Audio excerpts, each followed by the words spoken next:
banyak injury berlaku di sini. Sebab sini yang paling mobile. L3 ke bawah, mobile juga. Tapi tak semua mobile yang tadi tu. Tapi dia macam kalau apa-apa injury, macam patient jatuh from height ke apa-apa ke, dia lah paling the load is there, right? So ni ialah axial loading selalu berlaku di sini. Okay? So atas flexion, bawah loading. Axial loading. Okay? So kalau kat bawah ni, thoracolumbar area, kita macam ni pula. Tadi kan kita belajar anterior posterior line dengan spinolaminar line, betul tak? Ini kopi sedap. Okay. Ini macam ni. Okay lah, manis sikit tapi boleh lah. Tak adalah macam okay. So anterior column kat depan sekali. So anterior longitudinal ligament. Tapi beza dia kat thoracolumbar ni, kita buat middle column dia ialah the posterior third of the vertebral body. Lupa pula tak ada ni. So posterior third of the vertebral body. So ni anterior line. Line yang kedua dekat posterior third. So ni anterior to third, posterior third. Okay. So apa-apa yang kat sini lah. So apa yang berlaku depan ni, dia involve the anterior column je. So apa yang kat sini, ini ialah posterior longitudinal ligament. Ini ialah annulus fibrosus kan. Ni kan nucleus pulposus, annulus fibrosus kan. So ni melibatkan annulus disc yang kat belakang ni. Okay. Posterior column pula, segala ni lah. Segala posterior arch. Jadi ke transverse process, lamina, spinous process, posterior longitudinal ligament. Kat sini kan. Sekejap. Middle column, posterior third. Sorry, ini sampai sini. So apa-apa yang belakang daripada sini ialah di sini, faham tak? Okay. So sebab belakang dia ni kan pedicle kan. Okay, lepas tu posterior ligaments. Alright, so itu kita dah tahu pembahagian dia. So kita generally ada two view lah, lateral dan AP. Tapi kalau oblique view tu hanya jika perlulah, macam contohnya pars interarticularis tu kan. Okay, lepas tu macam biasalah, okay, covered ke tak? Of course kalau coverage tu rasanya straightforward lah kan. Bukan macam cervical yang kena cukup sampai T2 bagai-bagai semua tu kan. Alright, alignment.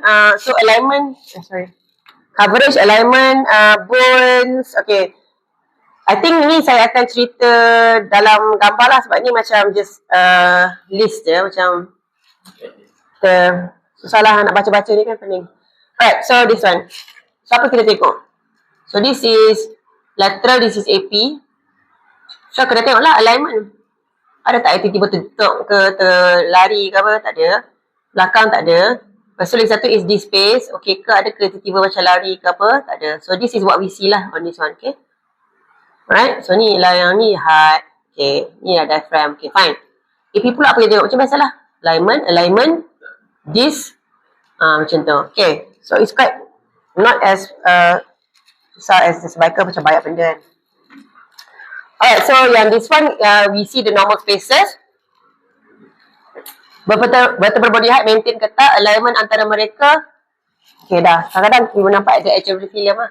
Macam scapula ada apa-apa ke, hyla ni ada apa-apa. Tapi macam we usually focus on the area lah, of course. But sometimes we can see something that we look at the other films kalau ada lah. So this is what we see on the, if we look closer at the AP ni. So these are the the eye kan, the eyes, so the pedicles. Okay, ni kalau kat the spinous processes.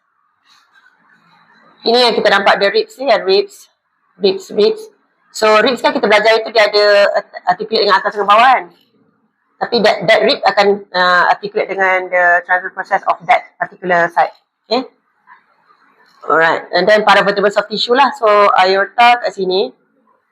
So kalau macam ni tebal ke apa kan, dan kita suspect ada paravertebral soft tissue macam hematoma ke benda macam tu, okay? So lateral. So again normal alignment, these spaces okay. Ni foramina boleh nampak lah. Okay. Sekal pemantri kadang-kadang boleh ada fraction, boleh nampak juga. Alright. And then apa dia?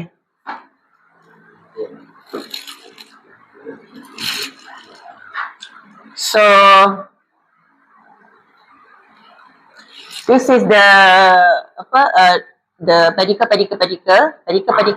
nampak neuroforamina. So kita tahu neuroforamina bounded by the pedicle superiorly and inferiorly. And then this is the facet joints. Okay. So the superior inferior articular, so the inferior articular process ke bawah macam ni, superior articular process naik ke atas macam ni lah. Kan? Macam ni. This is the facet joint. Okay. Facet joint. Okay. Inferior articular process, superior articular process, facet joint, spinous process. Okay. So this is revision lah. So alignment asalkan dia follow, then should be okay lah. Okay. So kita dah belajar itu juga, macam lambar dia memang akan membesar dia punya vertebral body ke bawah. Okay. Pedicle dia pun akan berjarak dia pun sama. Tiba-tiba pedicle tu lari dan normal balik, dan kita suspect ada fracture lah kan. Okay. So again, revision. So spinous process. Okay. Pedicle dia macam berjauh slowly kan. Vertebral body pun nampak kan membesar slowly kan. Pedicle pun bulat. Kalau pedicle tu macam hilang atau pecah atau lari, dan kita takut.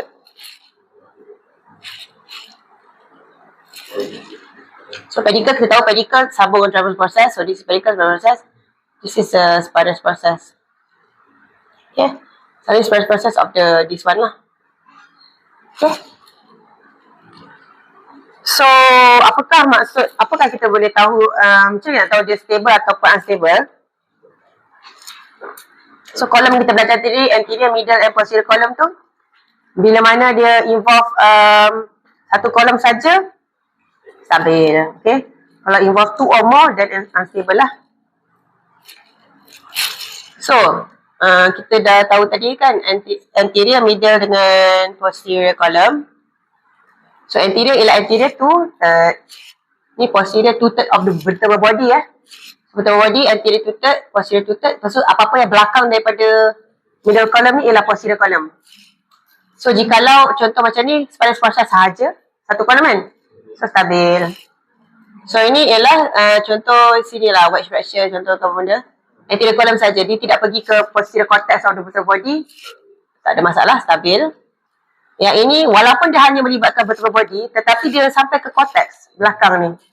So inilah involve middle dah ni, so dia unstable. Ini apatah lagi lah kan, dah terus lah. Ni fracture tu ke belakang lah, ke depan lah, terus ke posterior element, memanglah tak stabil. Alright, so compression fracture ni selalu lah kan kita jumpa kan. Kadang patient tak dah lama compression fracture boleh compression, kalau kita dapat compression fracture in the context of trauma, of course kita suspect traumatic lah. Okay. So selalunya macam yang impact yang MBA tu, that is a classic compression fracture lah. Tapi macam boleh je patient-patient yang osteopenic, orang tua jatuh and then dia develop compression fracture pun another one lah. Okay. So ini yang the first one, yang osteoporosis ni, yang orang tua jatuh and then develop compression fracture. Traumatic yang kita concern sekarang, compression fracture is another one lah. Macam tak ada apa-apa berlaku, ataupun boleh je berlaku tapi the bone is pathological and then the fracture of that pathological bone, then that's another story lah. So kita ada 3 jenis compression fracture yang kita akan tengok satu persatu. So yang biasa kita jumpa yang macam sikit-sikit tu ialah wedge compression fracture. Okay. Yang kita cakap anterior wedging, kan ada macam kempis sikit ke depan tu. Tu that one is selalunya axial loading. Kita belajar axial loading yang selalunya lambar bawah tu sebab dia hentakan daripada atas, bawah tu dia paling weight bearing of the spine. So selalunya commonly wedge compression fracture ni selalunya berlaku kat depan, anterior aspect. Okay. And selalunya kalau dia depan saja is a single column fracture. Okay, sebab dia tak extend to the posterior cortex of the body.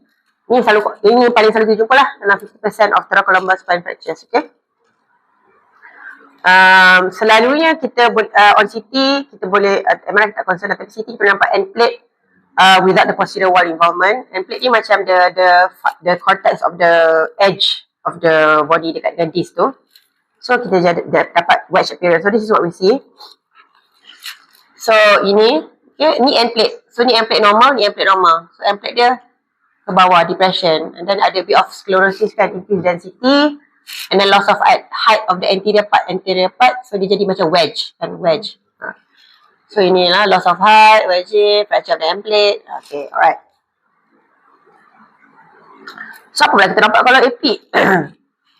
AP ni macam agak mencabar sikit lah kan. Saya pun rasa mencabar. Tapi satu penting to view, apa kena to view. So, tapi sebenarnya bila kita scrutinize, patutnya besar sikit. Ni besar, kecil, besar balik. So itu penting kita follow pembesaran dia mengikut urutan. Okay, so this kecil sikit kan. Dia macam somehow it feels a bit dense. Agree tak? Macam lain sikit density bone tu kan. So kita suspect ada fracture lah di situ. Okay. So I think this one just what we see on CT. That's fine. Also nampak dia macam associated prevertebral. This is what we call secondary signs lah. So bila macam ni dan mungkin kita lebih rasa dia ialah sesuatu yang acute. So, patient boleh je orang 85 tahun motorbike accident kan. Macam ni acute ke tak acute ni? Ada banyaklah benda lain. Tapi salah satunya ialah the associated surrounding soft tissue shakiness and prevertebral soft tissue thickening. So we think that this is an acute trauma rather than a chronic. Okay? Dah, settle burst fracture tu simple lah. Semua selalu gila jumpa kan. So burst fracture, compression fracture juga. Tapi selalunya ada higher energy axial loading and disruption of the MPIC macam tadi kita tengok tu. Tapi dia involve the posterior vertebral body cortex. Ini beza dia dengan wedge compression fracture. Dia involve the posterior cortex of vertebral body. So bila dia dah involve vertebral body cortex ni, of course lah benda, the bone tu akan retropulsion lah. Kita masuk retropulsion tu masuk dia ke belakang. Dia masuk into the spinal canal yang kita tak nak lah kan. So dia nak boleh injure the spinal cord, right? So selalunya L1, kan kita belajar L1 dekat tengah-tengah tu is the one yang paling mobile and selalu boleh menyebabkan fracture. Okay, tidak ada asal kan kita tengok yang tadi tu the area yang tengah-tengah yang dia most mobile. Okay, so two level burst fractures jarang lah, selalunya single, bukan jarang, kurang berbanding dengan single level burst fractures. Okay. Okay, apa yang kita boleh kupas di sini? Okay, ini kita dah tahu, ni ialah keyword dia posterior vertebral body cortex. Dan kita boleh tengok on axial CT juga benda ni, nanti saya akan tunjuk kemudian. Interpedicular widening is another thing lah, yang mata dia jauh sikit. That's another, sebab dia pedicle kan, so maksudnya dia sampai ke belakang lah, dia macam involve the pedicle juga. Okay. Bone fragment retropulsion can occur. So ni yang menyebabkan spinal cord. So kadang-kadang patient yang burst fracture ni yang call MRI belum lagi kan korang ke arah tu. So later in the future tu, so maybe these patients yang macam memerlukan MRI lah sebab dia ada retropulsion, ada acute spinal cord neurological symptom dan dia may require MRI lah to see the soft tissue. Okay, these patients kalau kita buat x-ray memang confirm lah kena buat CT sebab nak delineate lagi kan dia punya fracture. Boleh tengok spinal canal narrowing based on CT juga. Alright, so ini ialah example of burst fracture on lateral. So kita nampak, so this is anterior, memang dah disrupted lah, dah ke macam ni kan. Lepas tu belakang pun dah ni, dah ke belakang di sini. Fracture dia dah macam dia dah disrupted lah, sepatutnya macam ni, tapi dia dah tertempak ke belakang. Okay, so dia dah involve two column. So it's a burst fracture, not an anterior wedge fracture. Okay, ni kita masukkan pedicle dia widen. Okay, tengok kat sini kan. Okay, pedicle keluar. So this is widening and also there's also reduction kan. Membesar, memenyik dan membesar balik. So there's two things lah. So there's the reduction in the vertebral body height, widening of the interpedicular distance, and also you can actually see the rib fracture here lah. Ada costo transverse area ni. Okay. So TC scan ni kita masukkan retropulsion. So bone fragment masuk ke dalam spinal cord. So kita imagine spinal cord kat sini memang mungkin boleh injured lah kan. So this is what we see on the axial CT. So dia memang involve the whole of the vertebral body, termasuklah posterior cortex of the vertebral body. A bit, so dia kalau kita imagine macam ni, so dia ada retropulsion ke belakang sikit. Okay. Apa sama? Ni how we see on ni lah. Kadang-kadang kan axial loading dia boleh menyebabkan macam this vertical fracture. 5, 4, 3, 2. So L2. Favorite area lah. Okay? Alright. Kalau kita nampak secondary sign, not much here lah. Tak adalah wider kat sini kan.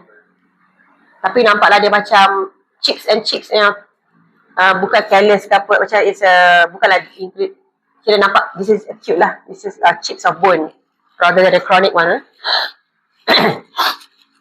Chronic selalu ada reparative process, itulah kan. Dia macam clean fracture. So ni yang korang akan produce. Okay.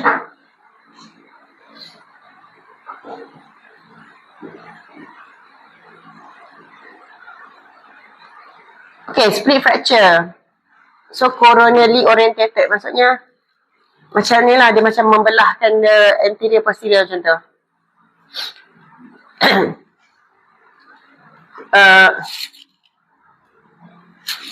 Sorry kejap.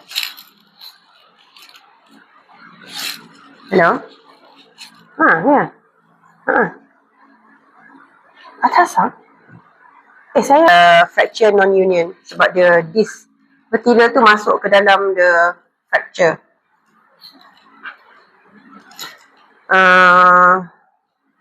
Okay, so I'll show. So contohnya macam ni. So dia tidak melibatkan anterior or posterior cortex of the vertebral body. Tapi dia macam kalau coronal tu, kalau coronal ni kita imagine dia crack. So patah macam tu. So dia involve the superior and inferior end plate, sparing the cortices anterior and posteriorly. So macam ni lah kan, preserve kan. So imagine this ni dia boleh masuk ke dalam ni. So kadang this patient mungkin ada macam chronic non-union lah. Okay. So this is just one of the like the orientation of fracture je lah. Tapi I think yang lagi penting is macam chance fracture ni lah. So ini classic seatbelt fractures. So it's a flexion distraction injury that involves all three columns. So daripada depan, anterior, middle dan posterior column. Selalunya back seat passenger dipakai seatbelt, lap seatbelt, tapi tak pakai shoulder strap. And then flexion distraction injury. Okay. So dia anterior column tu masih dia compress, and then the posterior column tu bila dia distract injury. So this is unstable injury lah. Imagine the whole three column kan. Selalunya ada upper lumbar. Biasalah thoraco lumbar ni common lah. Okay. Another significant thing is these patients selalunya associated dengan intra-abdominal injury kan. Seatbelt kan selalu splenic injury, duodenal injury, semua tu kan. Pancreas, yang tengah-tengah tu, pancreas, duodenum. Okay, so this is quite increased morbidity and mortality punya fracture lah. Okay.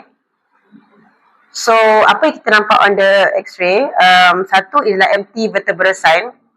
So, on AP tu kita nampak macam that part tu macam kosong sebab dia macam basically the body tu macam separated. So, vertical separation of not only the body as well as the posterior element juga. Okay, so ini on AP view lah. Nanti kita tengok gambar. Lepas tu, kalau transverse, kita boleh nampak juga transverse process fracture, lamina and articular processes fractured. Lepas tu, yang owl, mata-mata tu, impedulisis pun dia terbuka sebab dia semua kan, so macam kita nampak burst fracture tadi tu lah. Okay. Facet joint pun terbuka sebab posterior element involved. Intercostal spacing pun widen and interspinous because of course the posterior element is involved lah. So, ini yang kita nampak on the lateral view. So nampak semualah. So daripada depan, anterior column, middle column, belakang, and ni pun dah terus.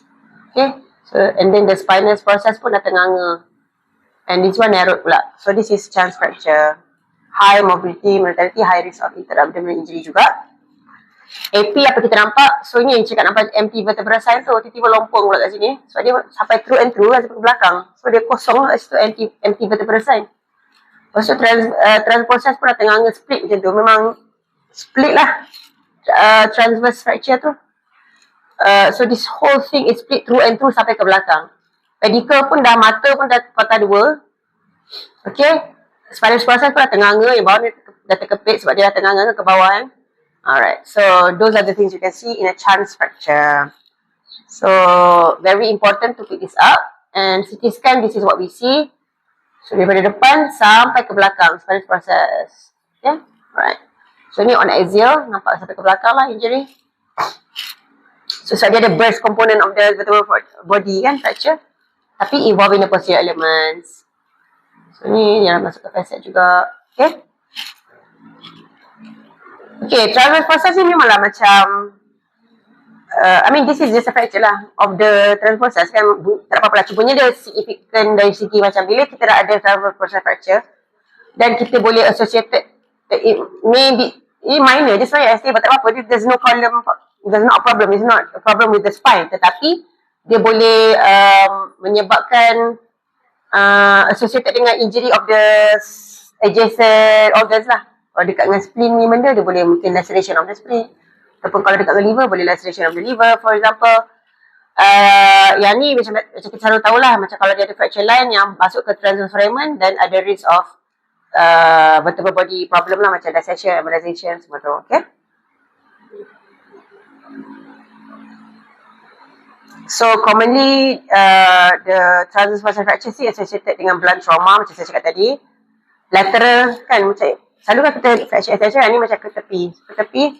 Fracture of the transverse process, also the organ pun boleh juga.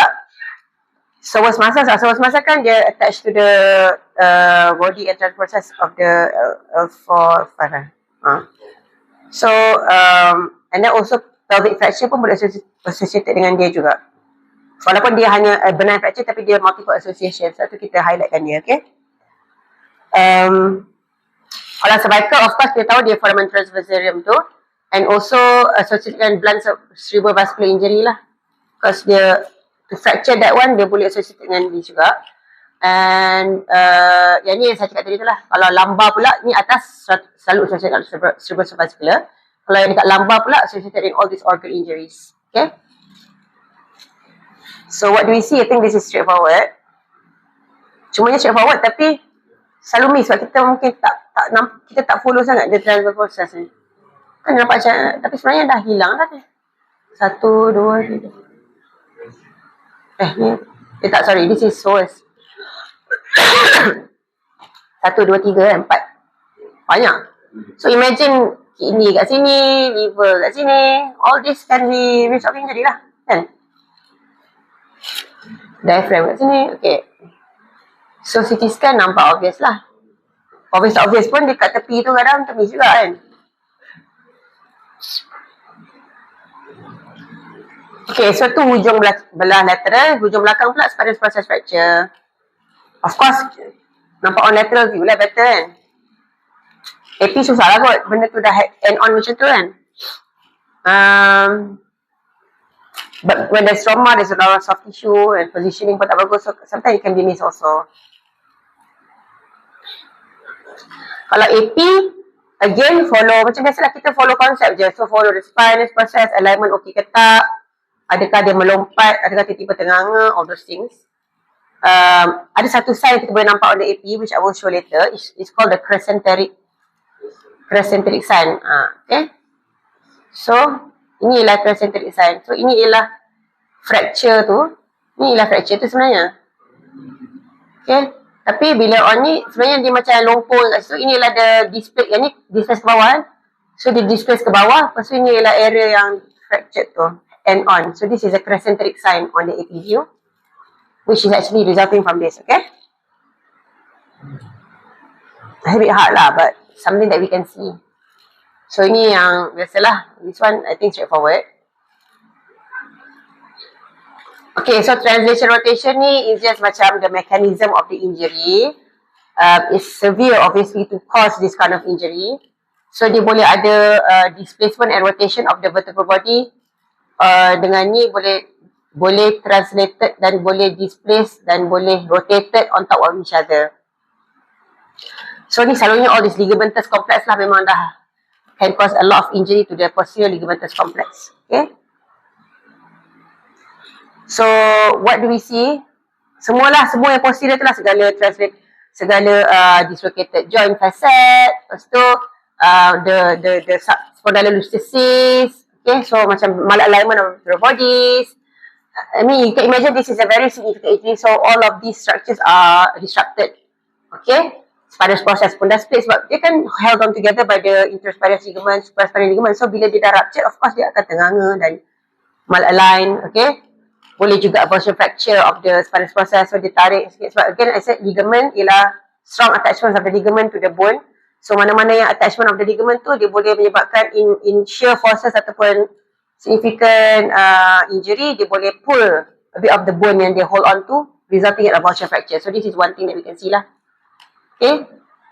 And like, so ni segala alam lah, segala benda dia boleh affected. This is just something so that we aware, that's all. Alright. So this is what we can see, macam significant injury into all lah. So dia ada all this fracture and plate, pada posteriorly pun ada juga all this spinous fracture, dia dah disrupted, ni pun dah lari. Okay. Disruption is just when it's pulled apart. Okay, so when this happens, then there's fracture here, there's disruption of the disc, and there's high chance of injury to the spinal cord lah, of course. Sebab these things are pulled apart kan, the distraction macam tu. Okay, apa yang kita nampak is macam distracted means it's pulled apart. So they pull apart of the vertebra, separation of the posterior elements, and horizontal fracture of the posterior elements. So macam ni. Okay, so dia macam dia pulled apart. Okay. Okay, so settle lah. Dah nak habis dah ni. Habis dah. Lagi 30 slide je. Okay kan? Berapa dah ni? Ya Allah, baru siap banyak. Okay kan semua? I think sebenarnya yang penting is the general approach tu kan, macam you hold on to the general approach. There are a few classic fractures which I have highlighted. There are many others sebenarnya. Tapi I think you don't need to go into detail in all the tu. Tapi yang certain macam chance fracture, Jefferson fracture, Hammer fracture, wedge fracture, burst fracture, yang tu memang wajib tahulah. Okay. The Dance fracture, the Jefferson semua tu kan. Okay. Alright, so I think this is another thing yang mungkin less, mungkin dalam konteks of trauma boleh juga kalau dia especially bila pelvic injury, sacral injury ke bawah tu. Tapi kadang-kadang ada juga yang macam fall, for example fall on the buttock ke. I think this is a bit hard kan. Sacral dengan coccyx tu selalu macam, dalam anatomy dia macam-macam kan, kita belajar itu si apa tu coccyx tu ada macam-macam jenis kan. Angulation lagi, tu lagi. Sacral pun tu. Tapi actually susah. Ya, susah. Tapi kalau kita hold on to what is the lines that we need to follow, dan insyaAllah mesti kita takkan lari lah. Kalau line tu ada yang lari dan kita tahu ada fracture. Okay. Again, I think general concept is follow the cortices, follow the lines. Kalau ada yang disrupted, then we know there's a fracture lah. Dia pun cakap difficult to appreciate on conventional radiographs. Okay, inilah macam tadi saya cakap tadi, pelvic ring to the sacrum, MVA, of course kalau macam lateral compression tu kan. Okay, apa yang kita kena follow sebenarnya? So ini ialah, so pelvis is a different topic, right? Dah belajar dah pelvis. I think ni pun covered in the pelvis juga kan. So inilah tu line ni, arcuate lines. So these are the arcuate lines. Kalau dia terstep ke apa ke, itu when we suspect there's fracture lah. Okay. SI joint of course is because it's associated dengan pelvic injury kan, and pelvic ring. Apa dia? Apa yang susah ni?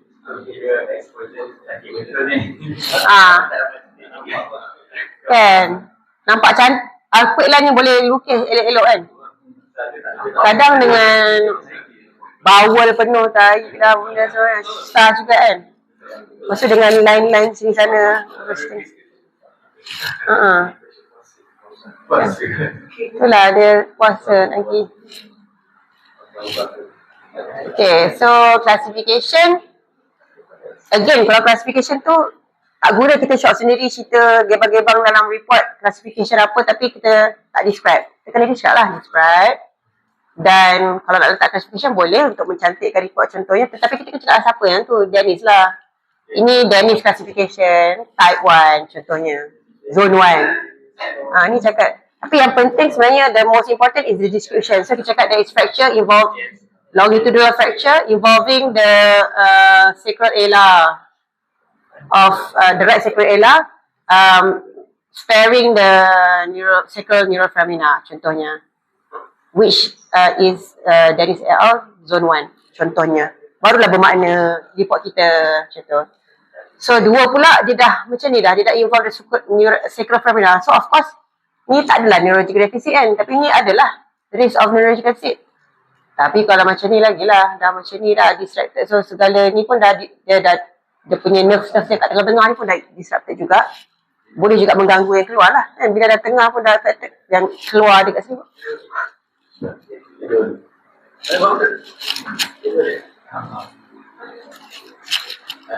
Takutnya macam ni.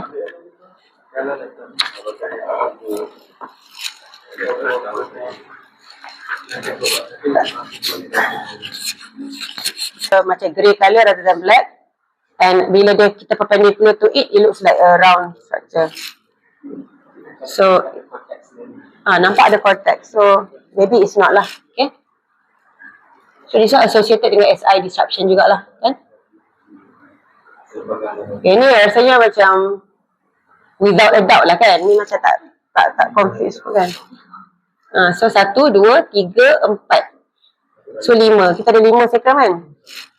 So dia macam dah the S5 ni dah ke depan dah lah.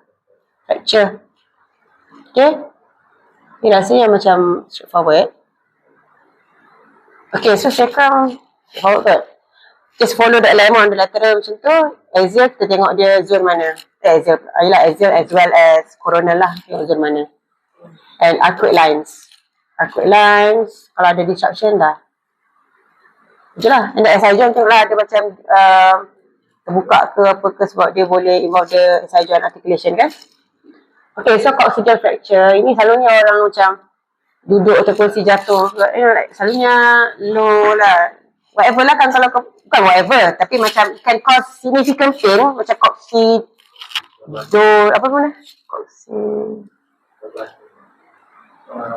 apa dah nama dia, coccydonegia macam dia like significant pain of the coccyx area. Tapi sebenarnya fracture dia kecil je, tapi dia punya pain tu kadang sangat severe. But selalunya loose is not severe lah. The injury itself is not severe. Coccydonegia. Benda tu lah. Ya. So kita nak make sure kita exclude fracture lah, sebab kadang-kadang patient dia boleh ada simptom tu je tapi dia tak ada fracture, tapi kita kena exclude fracture lah. Okay, cumanya kadang-kadang like not all these coccygeal fractures will be repaired lah kan, unless it causes some injury. Kadang dia just macam let them heal spontaneously macam tu je. Okay, yang ganda tend to be after hyzer. Okay, so kalau orang tu of course lah dia boleh je macam jatuh sebab dia osteopenic fracture, insufficiency fracture. Tapi kalau young patient selalunya is high trauma lah, associated dengan other injuries as well. Okay, alright, so apa kita nampak selalunya dia transverse orientation lah macam tu. Okay, displacement tu variable lah macam any other fracture, variable. Tapi yang penting kita tengok disruption of the cortex ada ke tidak. Paling senang rasanya on the lateral projection radiograph lah. So coccyx korang ada radiograph juga kan, macam nampak bawah sikit, and also the lateral view kena nampak. Of course kalau bawal tu penuh dengan najis macam agak susah sikit lah kan. So macam saya rasa ni macam mencabar jugalah, macam nak tengok on radiograph tu. Betul tak? Susah. Lateral tu macam pounding sikit. Kalau tu macam cuba je lah, tapi kita try to hold on to the lateral one lah. So ni pun dia zoom, dah tolong zoom kan dah. So ini rasanya bukan macam anatomy variant kan, sebab dia dah macam loosen and jaggedy. Lepas tu cortex dia macam lari macam ni, so lari macam tu, and dia dah displace ke hadapan. So this one is fracture lah. Okay, apa dah? Loosen, jagged, macam irregular, macam bukan well defined, well corticated. Yang kita selalu berpegang pada konsep well-defined, well-corticated, grey. Semua tu, ni tak. Ni ialah irregular, loosen. It's not well-corticated kan. Dia tak ada cortex. So, and then dia ada displacement juga. Lagilah ke arah fracture. Okay? Bukan variant of anatomy lah. Kan? Ini, so mana boleh ada bend of the cortex on the anterior vertebra body kan? So S1, 2, 3. This is not variant ni. So ni memang fracture lah sebab dia dah buckling, macam buckling unicortical cortex dah buckled. So 1, 2, 3, 4, 5. And then sepatutnya ni coccyx mana boleh macam ni. This is not variant anatomy anymore. Variant anatomy kita tahu dia well corticated, ada bit of angulation here and there. Tapi this is like disruption of the cortex. There's also displacement anteriorly and multiple fragments kan. Ni pun ada. So this is definitely fracture lah of the sacrum and the coccyx.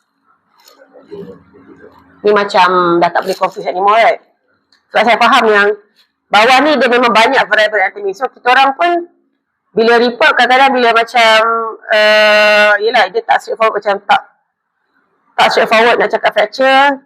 Tapi macam tak sure, so we always go back to the ada book kids tu is one book where we can look at variable anatomy in which age group. So dia macam kitab normal anatomy. So kita boleh buka and tengok ada tak this normal anatomy macam ni. Rather yes, this is variable anatomy, not fracture. And also kita berpegang pada the types of the coccyx yang kita belajar itulah kan. Itu pun another one lah. Tapi ni definitely not lah. Ini macam tak payah buka kitab pun dah tahu dah ni fracture lah. Tapi certain tu memang kita buka buku tu. Buku Kids Variation, Kids Anatomy Variant. Ada tak? Korang aware tak buku ni? Kids. Kita tengok. K-E-A-T-S. K-E-A-T-S. I think semua radiologi department ada kat benda ni. Kids Variant Anatomy. Kids Variant ke apa tak? K-E-A-T.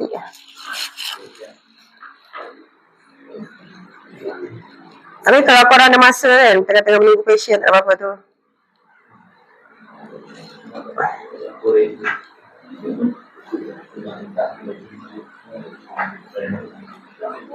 Ni kitab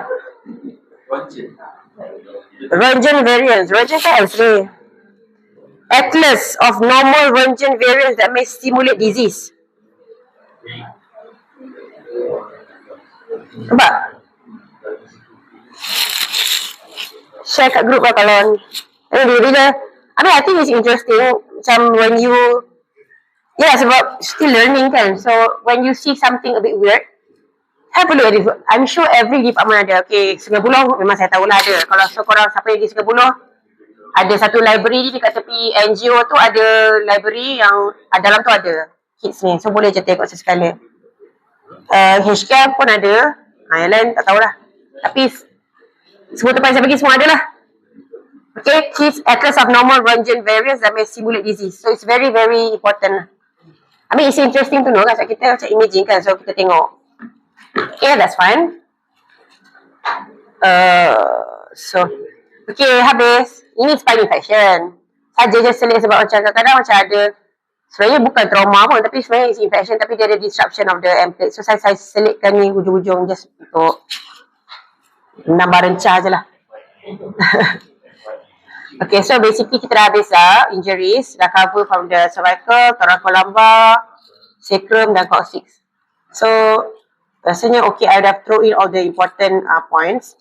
Spine infection ni just one of the cause of back pain. So of course patient ni mungkin, mana tahu ada orang with spine infection tapi ada trauma ke, and then kau dah confused dah. Mana satu ni spine infection ke trauma kan. So at least we know that this exists. Tapi selalunya patient ni macam ada fever, dan dia kadang-kadang ada neurological deficit. Kadang-kadang macam TB ni boleh jadi macam sihat je. Cuma dia macam ada constitution symptom macam weight loss, batuk sikit, batuk. Saya insyaAllah tak. Okay, lepas tu exposure to TB. Tapi dia boleh juga TB, tapi boleh juga bakteria macam Staph aureus, IVDU, dia boleh dapat Pseudomonas candida infection semua. Okay, so ni secara general lah. Okay, dia memang suka dekat lumbar spine selalunya, tapi second is thoracic spine. So of course first investigation kita planar radiograph dulu lah kan. Okay. CT sebenarnya kalau spondylodiscitis ni, kalau kita dah nampak on the radiograph, CT tu mungkin lebih kepada nak tengok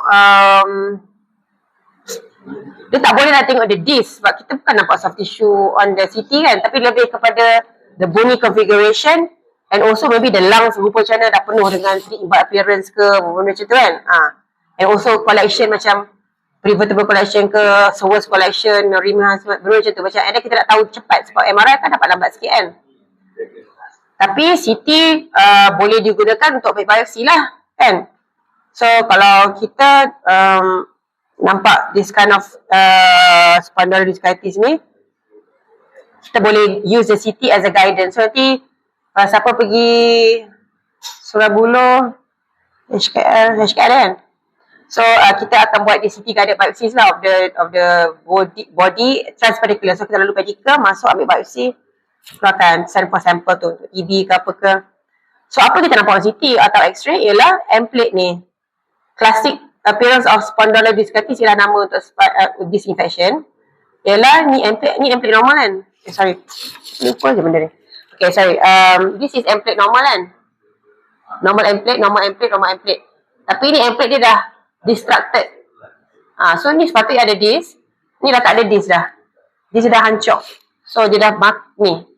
M-plate dia dah makan dah. So dia M-plate destruction, loss of vertebral disc. Okay. Bila buat MRI nampak lah ni. So ni T1 nampak dia dah infiltrate, dia dah macam ada infection kan. Dia dah low, hypo on T1. Macam tu. So dia ada pre-vertebral disc collection. Itulah.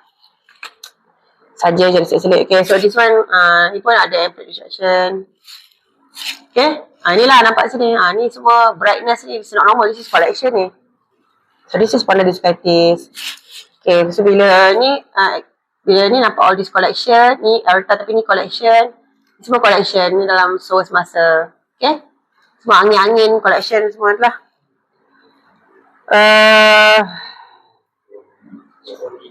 Okay. So dia suka spread to the subligamentous area kat depan. Ni covered ke? Ni tak covered kan? Ni sebab kita trauma kan hari ni. ADET. Saja je lah. Okay, so this one dia ada horror lah. Ni lah spondylo. Spondylo is ni the bone. Ni disc. So dia adalah the bone and the disc. Bone and the disc are disrupted. So this is spondylodiscitis. Ni macam tak macam trauma lah kan, dia macam dah inflate je yang kena masa dia dah makan. Of course it can be confusing in trauma a little bit, but when we take the history and the appearance, then kita favor ke arah infection. Okay, settle lah tu. So ni apa?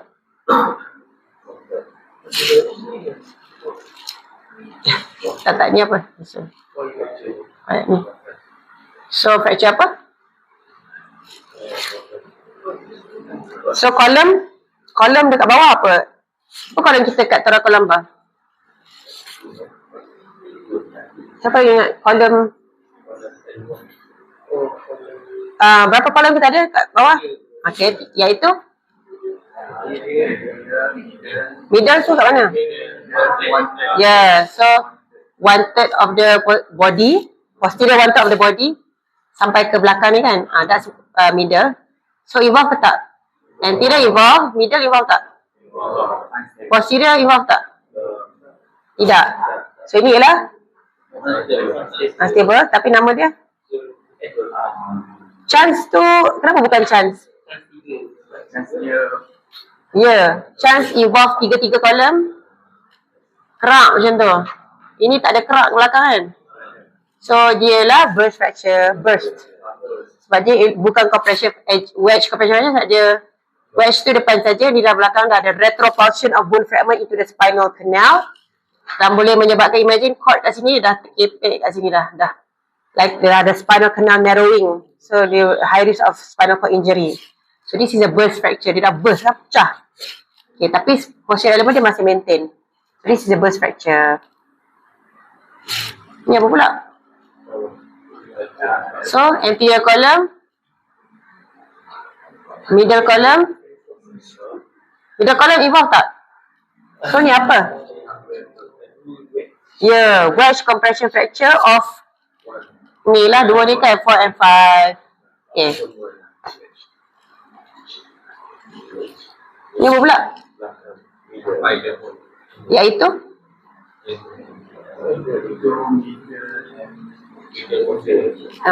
Ya. Awak kan? Siapa nama? Saya lupa nama, sorry, apa? Kita dah ingat. So, ni kan sampai ke belakang. So, dia macam ala-ala belah perak macam tu. Potong sampai ke belakang. Chance fracture. Ni nampak ni, terkepak ni. Maksudnya ni normal. Benda ni terbelah macam tu. Okay, so that's a chance fracture. Very, very high risk of injury, neurological injury. Okay. Ini apa pula? Ya. So, ini dekat lambar. So, apa yang kat sekitar dia ni?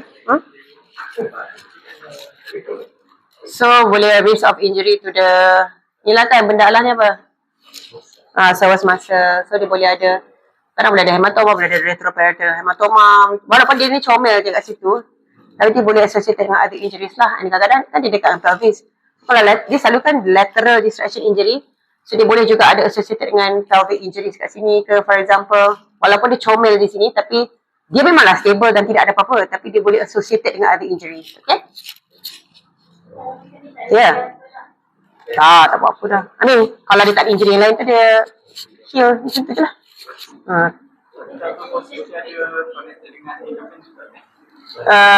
Psoas kat atas lah. Psoas. So, tak ada apa-apa ligament yang penting yang boleh menyebabkan stability of the spine tu, tak adalah.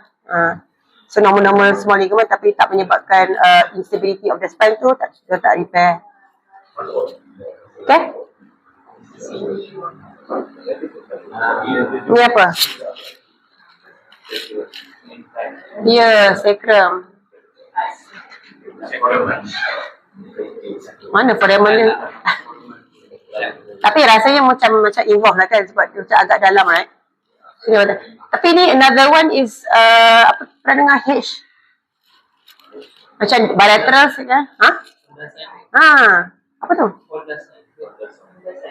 Apa ondasan? Yelah, apakah itu ondasan? Semalam?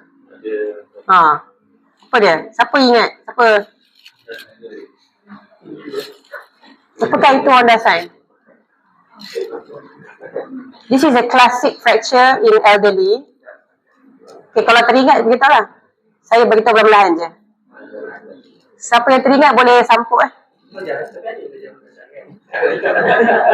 Dia seorang je ke dengar ondasan? Extremity? Pelvis masuk extremity? Pelvis kat mana? Extremity lah. Okay. Okay, tak apa. Ni saja je. Rencah-rencah kan. Kita kan nak rencah boring lah. Macam dalam habis dah pun.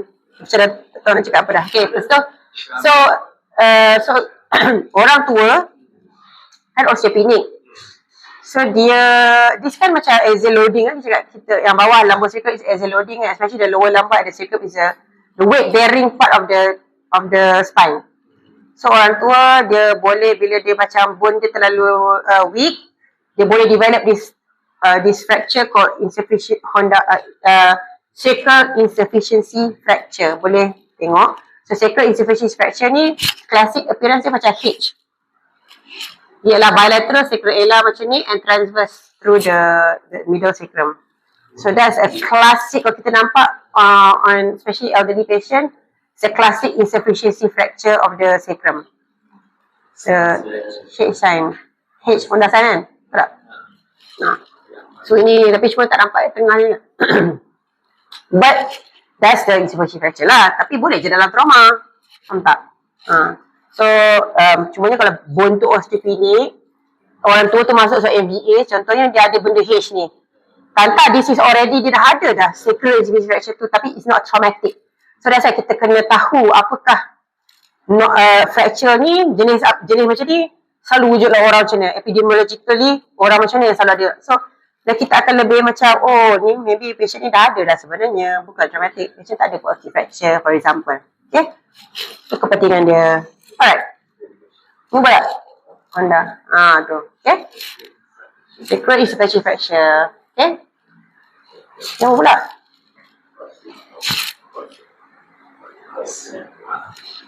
Satu, dua, tiga, empat, lima lah kot. S5 lah kot kan. So kira lah balik kan. Satu, dua, tiga, empat. Betul? F5. Ni baru koksik kan. Ini okay, ni fracture kan? Kan well complicated. So kalau tak percaya, boleh buka kits. Apa? Tajuk dia tu panjang kan? Röntgen, Atlas of Röntgen World, which can mimic disease. So, tak percaya, tengok. Kau tak percaya lah, baca, alamak. Apa ni? Buka buku KITS. KEATS. Cari dekat department tu mana. Boring-boring boleh tengok rupa gambar macam mana. Banyak-banyak macam mana. Oh, macam ni. Banyak variation of the bone. Especially kanak-kanak. Lagi lah banyak variant kan. Bila dia dah membesar tu mungkin lebih sama. So macam tu. So that's the type of the coccyx, right? Okay. So that's fine. That's good. So we can differentiate what is fracture, what is variant. Ni apa pula ni?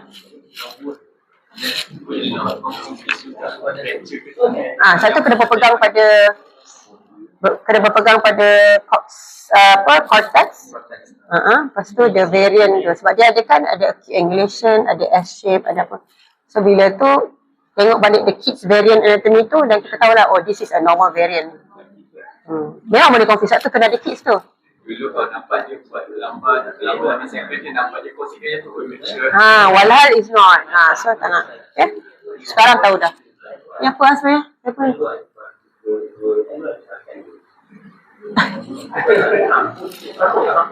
Sekejap 5, 4, 3, 2, 1.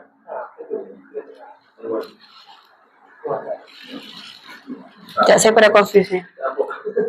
Apa dah? Tak rekam tak?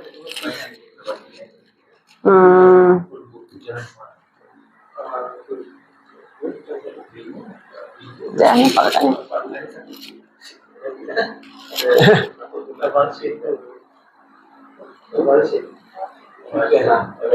Allah, spiral puasa tu.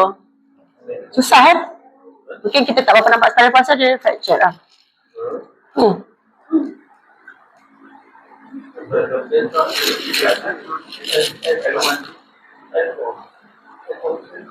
Macam ke depan kan? Kat sini kan?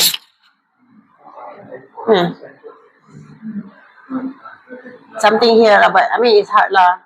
Dah lah macam nampak tak nampak je. Tapi macam ada something wrong here. Macam ke depan sikit. But anyway, tapi ini spinal process ni macam jauh kan? So ni lah, all these fractures, spinal process ni senang lah. CT senang lah, tak masalah. Okay. Lepas tu ni apa pula?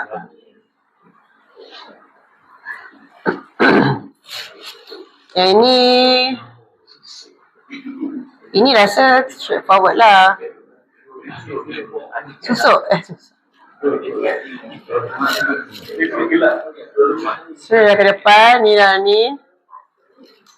Tapi walaupun dia nampak macam compression fracture saja, tapi bukan compression fracture simple kan. This is not wedge compression fracture. Walaupun nampak macam seolah-olah anterior wedging je, tapi tidak. Sebab ni macam lebih kepada yang tadi kita cakap yang pelbagai je, kita ingat tak yang dislocation, translation, lalala semua tu. Yang dislocation fracture tu. So dia ada macam-macam injury, ada fracture, extension, translation. So disc ni pun dah hilang, ni pun dah tu, dah lari, dah anterolisthesis dah. Dah ada tu, loss of disc and also the fracture, compression fracture, and actually macam tu lah. So, and then widening of the spinous process. Okay, so this is significant fracture highly associated with neurological symptoms or neurological injury. Okay, this is the last one.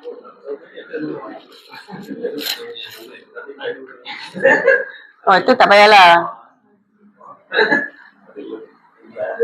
Okay, so last one. Sebelum kita habis pada pukul 10.20 lah awalnya. Pada sepatutnya 1 hari kan.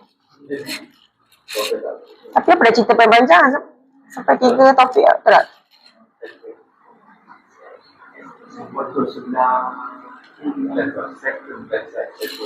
Okay, apa? Apa yang disrupted? What line? Yeah, arcuate line. Okay. So ni ialah arcuate line. Tong. Dua arcuate line ni dah disrupted kan? Dia ada tu disruption of the cortex of the arcuate lines. So this is a left-sided fracture of the sacrum lah. Okay. So this one maybe grade zone 2 juga lah, dia dah masuk kat neural femoral. Okay. Macam ada a bit of macam subluxation of the symphysis pubis. Okay. Habis. Apa soalan? Apa dia? Macam just a bit of subluxation. Boleh kalau nak cakap diastasis is by right tenganga. Tapi dia taklah tenganga sangat. Dia macam a bit of sublux je. Maybe dia ada some distraction in it. So dia kan, ini kan satu ring.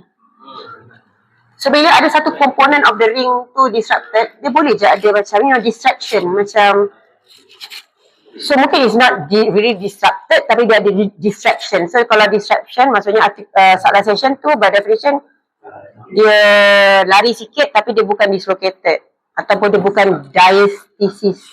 Diastasis tak totally terbuka. So this is a bit of subluxation lah, because ring dia dah disrupted kan. Okay. Habis.